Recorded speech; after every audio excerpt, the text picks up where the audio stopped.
Good evening. I'm Pastor Vance Mortensen coming to you on behalf of the Racket Lake Chapel in Racket Lake, New York, with an evening reflection and some evening prayer. I will apologize up front for the darkness of this video. Many of you know that I sustained an injury last week, and frankly, it's not a pretty sight, so I will spare you that. These days, I'm reminded of the Psalms. And in the next couple of weeks, I will be writing a series of reflections and perhaps making some reading suggestions in the book of the Psalms, because of any of the books in the Bible, the Psalms reflect an honest view from a human perspective about cycles of life. Let me give you an example of what I mean. If we go back into January and February, think about what you might have been doing at that time.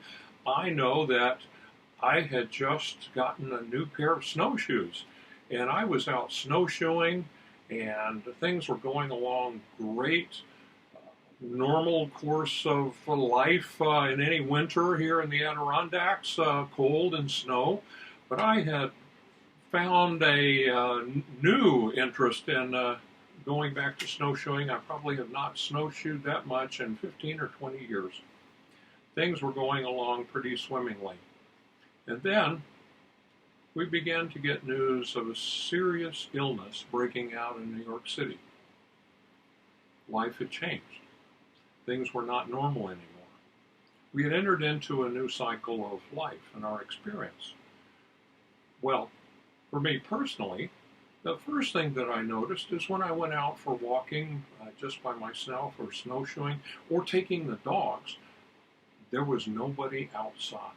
Everybody was inside.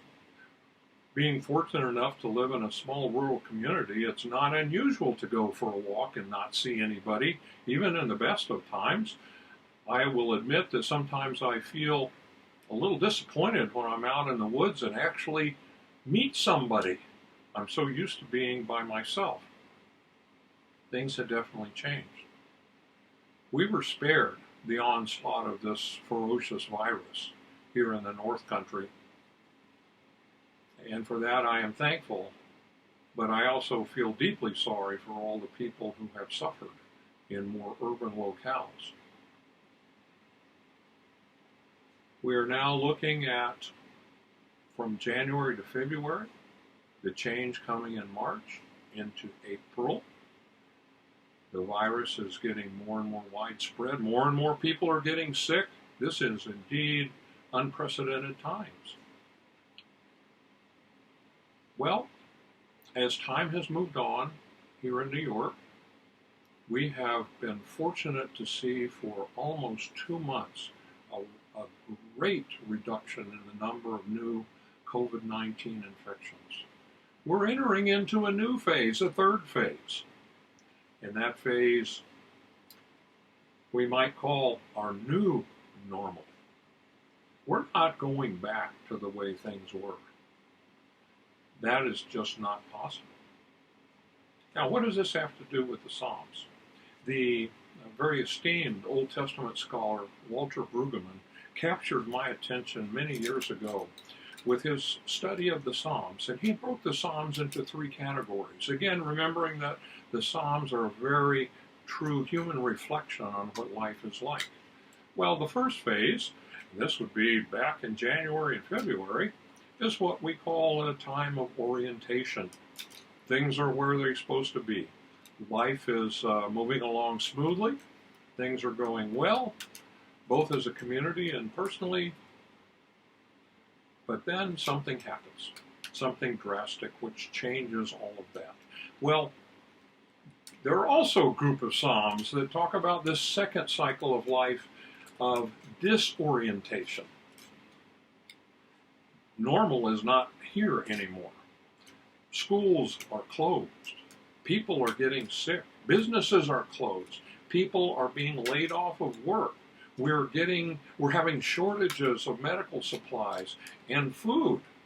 We're told we can't even go outside, and we have to wear masks, and we have to stay apart from each other.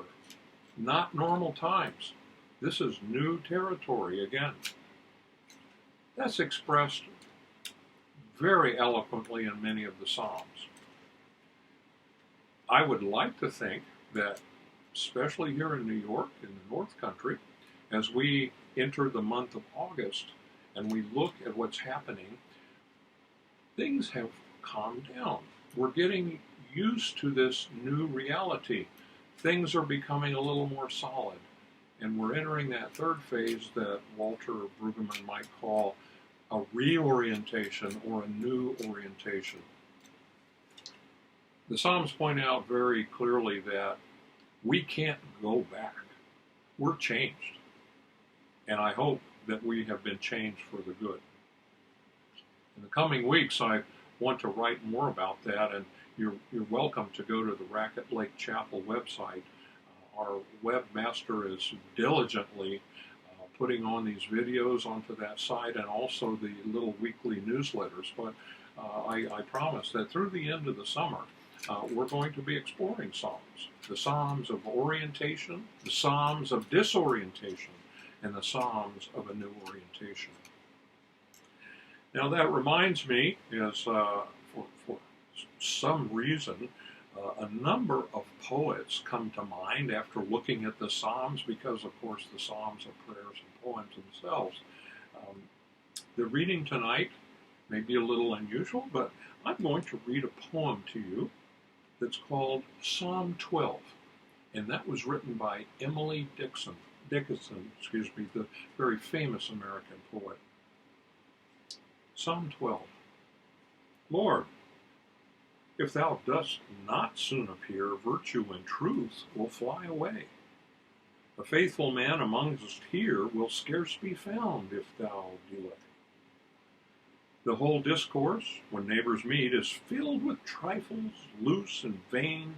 Their lips are flattery and deceit, and their proud language is profane. But lips that with deceit abound shall not maintain their triumph long. The God of vengeance will confound the flattering and blaspheming tongue. Yet shall our words be free, they cry. Our tongues shall be controlled by none. Where is the Lord who will ask us why our lips are not our own? The Lord who sees the poor oppressed and hears the oppressor's haughty strain will rise to give his children rest, nor shall they trust his word in vain. Thy word, O Lord, though often tried, void of deceit, shall still appear.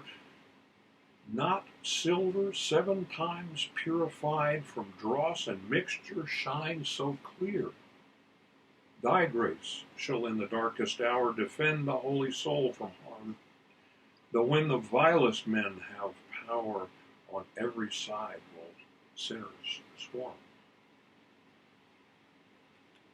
Let us pray.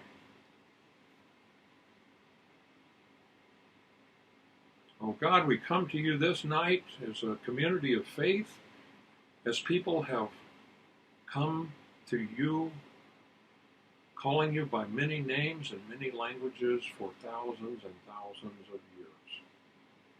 We are blessed in your presence. Hear our prayers now as we offer them up to you. I have special prayers for several people tonight who are undergoing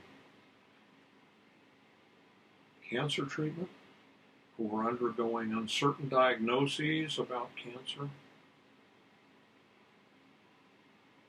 Chris, Ann, Howard, Cynthia.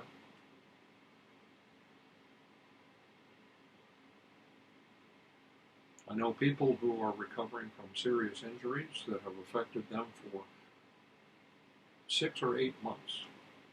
I pray that they will be healed.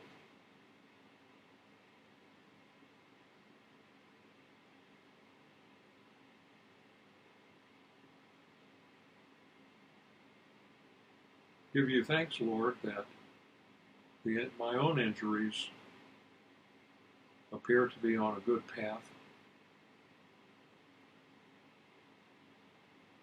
I'm thankful to be here with everyone tonight.